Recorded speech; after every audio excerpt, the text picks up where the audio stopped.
దైవ కార్యక్రమాలు నిన్న మొన్న శ్రీరామనవమికి కూడా వాళ్ళు చెప్పుల్లో వేసుకొని కార్యక్రమాలు చేసిన దౌర్భాగ్యమైన పరిస్థితి ఈ కూటమి నాయకులది, ఆ ప్రభుత్వానిది.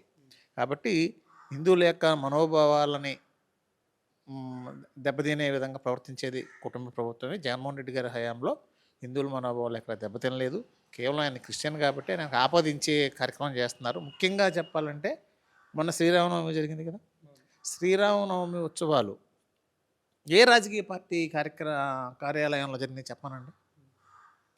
కేవలం వైఎస్ఆర్ కాంగ్రెస్ పార్టీ కార్యాలయం తాడేపల్లిలో శ్రీరామనవమి కార్యక్రమాలు జరిగింది. ఏ కార్యక్రమం అన్నా కానివ్వండి, దసరాయి కానివ్వండి, సంక్రాంతి కానివ్వండి, లేకపోతే ఉగాది కానివ్వండి, ప్రతిదీ కూడా హిందూ సాంప్రదాయం ప్రకారం మా ఏదైతే తాడేపల్లి కార్యాలయంలో వాళ్ళు ఖచ్చితంగా మా పార్టీ అక్కడ నిర్వహిస్తూ ఉంటుంది. మరి హిందువులకి ఇది వ్యతిరేకం ఎలా చెప్తారు? కేవలం ఏంటంటే ఆయన మీద ఒక బురద చల్లడం కోసం చేసే ప్రయత్నాలే తప్ప జగన్మోహన్ రెడ్డి గారు ఎక్కడా కూడా హిందువులను తలెత్తుకునే విధంగా చేసేదే తప్ప హిందువులను కించపరిచే విధంగా ఆయన హయాంలో జరగలేదు, జరగవు కూడా.